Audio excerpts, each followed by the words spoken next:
Welcome to the Saturday Cup of Joe from Detroit. I've got my cup of Joe here, Saturday morning. And over the weeks of the Cup of Joe, I haven't really gone into a lot of sports stories or sports metaphors. I tend to steer clear of that, but I do focus on performance and leadership and greatness and mindset. And you couldn't avoid some of those characteristics in the NFC Championship with Aaron Rodgers on one side and Tom Brady on the other. And so it made me think a lot about uh, some of the leadership mindset stuff that we've talked about or I've written about on the Cup of Joe, and that everybody struggles with in their business, whether you're running a team, running a company, um, or just trying to develop personally as a leader. You hear a lot about control only what you can control. And thinking about a quarterback who really only has control over half the game, half the product, and has to succeed when their colleagues, their coworkers are on the field half the time and they're not, it really brings it into sharp perspective, I think. So I was watching towards the end of the Packers game, Aaron Rodgers needs the ball back, and a defensive, you know, defensive back for the defensive player for the Packers commits a pass interference on a big third down play, essentially extending the drive for the Buccaneers and giving Tom Brady the game. And it was just pulling the jersey as the player crossed the field. The defensive player pulled the jersey. It's pass interference, and any opportunity Aaron Rodgers had to get the ball back, win the game, was gone. And his greatness will be forever defined in some small way by the outcome of that game. And that outcome of that game was in some small way defined by some other player who was on the field when Aaron Rodgers wasn't even on the field. So he can't control that. His greatness, his brand, his legacy, perhaps even how he felt before or after the game, maybe defined by somebody else. And so it brought up that question of what we can control, and how you would think about your greatness potentially being limited, by another player, or in some way affected, if not limited. And then, on the flip side of that, you think about Tom Brady, and whether you're a New England fan having to decide how you feel about him going to the Super Bowl in another jersey, or just sitting back and having to respect the the results of, if not a once in a generation, a once in a lifetime player. um, I really was struck by Tom, and then it struck me to think about. But then I found people reaching out, texting, emailing about it in several different areas of my life, conversations about Tom Brady and his greatness. And so I thought that was pretty interesting. So the Super Bowl coming up this weekend doesn't feel like something I would usually talk about or think about. I'll watch it. I'm always interested, but it struck so many conversations. It sparked so many conversations that I thought, you know, what if we think about it a little bit in this context, which isn't the greatness factor, although I'm still fascinated by Tom Brady's greatness and how he'll perform this weekend, but more around, like, how do you make predictions and how do you respond, and do those predictions matter going into the game? In other words, whether you predicted Aaron Rodgers or Tom Brady would lead their teams to a victory, or if it would be some defensive play that unexpectedly changed the outcome going in, Aaron Rodgers had a mindset to win and then adapted throughout the game. Tom Brady had a mindset to win and adapted throughout the game. And so, with all the Super Bowl predictions coming out this weekend, I was having a conversation with my friends Rob and Brian about Tom Brady's greatness and about predictions, and even going back to the New Year's resolutions issue of the Cup of Joe. We were trying to decide, the three of us were talking about whether predictions matter, and especially in transactional industries like mortgage and real estate, driven by individual consumer transactions. Do predictions matter? Does predicting 2021 matter? Does predicting the Fed matter? Does predicting prices matter? And does predicting the Super Bowl matter? Of course, the Super Bowl, no consequences to being right or wrong. There's very little, I mean, by comparison to the real world, very little there. But with some of the things that are changing, I thought maybe it'd be interesting to go through, like, what's the value of predictions? And I think long-term predictions are tough to put a value on, and I can see where someone would say those predictions don't mean anything to CEOs. Long-term predictions can't mean anything to CEOs, and especially mortgage and real estate CEOs, they're not looking at long-term predictions. But what about, year-long predictions, 2022 trends? And I think I've thought about it because I do a lot of predicting on here, and I do a lot of predicting in general to try, um, to frame up an issue in a business, to frame up an issue for my team, to frame up a trend for the business, and whatever business you're in. I was thinking, do these predictions actually matter? Because if you predict the big game right, let's take the Super Bowl for example. I can easily predict there'll be two Rocket Mortgage commercials that you'll see throughout the game, but that seems too easy. We could predict that Tom Brady is great and Tom Brady will play great. That doesn't really change much unless you live in one of the few states where you can bet on it, I suppose. That'll change it. And then if I predict the Chiefs win and I predict the final score, 31-28 Chiefs, where does that get us? Will you then remember that? If I'm wrong, you certainly won't. And even if I'm right, you may not even remember come Sunday evening. And what credit would you give me? That's good. Yeah, Jeremy predicted the Super Bowl. That was interesting, right? So in our businesses, in our leadership, I think that predictions have a little bit more weight, to be candid. I think um, they're not worthless. They're not useless to CEOs, to leaders, to teams. I think they help us prepare mentally and emotionally for potential outcomes. So whether you're visualizing success or you're preparing for a variety of variables, there are things that are more likely to occur than not. And while you may not be able to predict a global pandemic in a business or in your business or the results of a global pandemic in your business, I think the more likely outcomes throughout a year can kind of prepare us.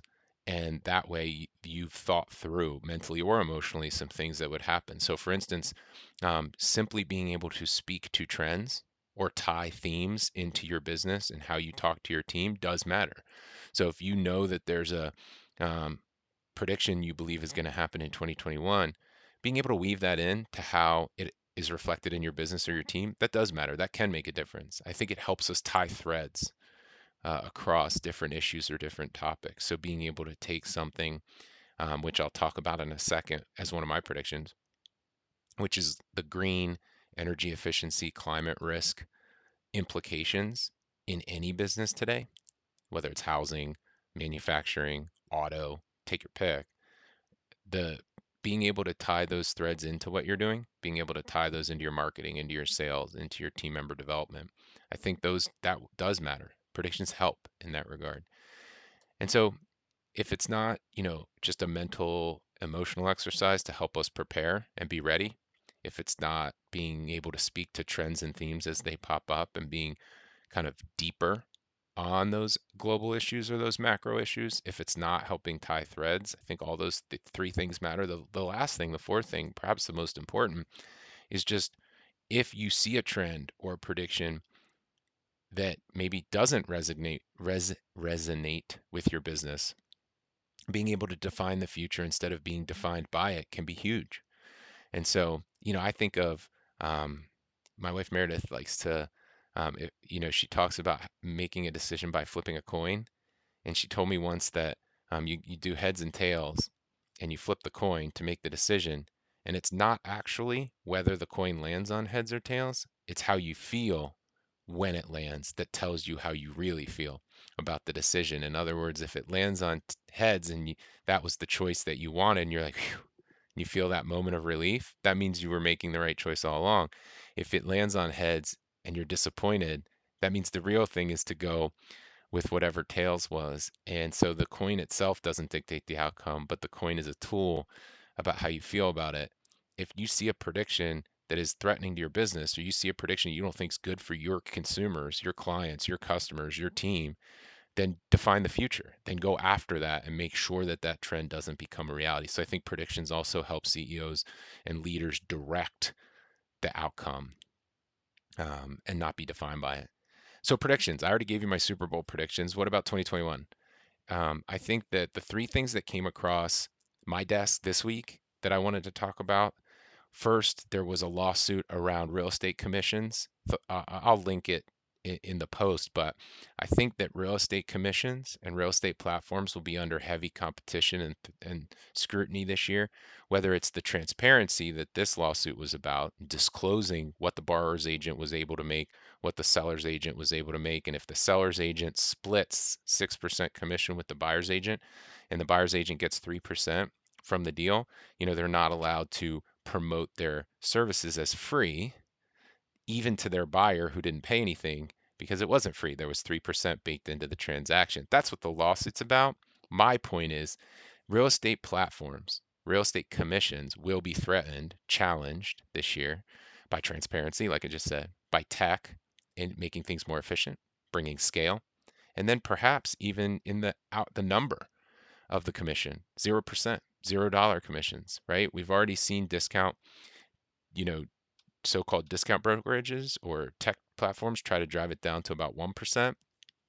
Be prepared for it to try to go even lower in different ways. So I think real estate, transactions and commissions in particular, what will change this year.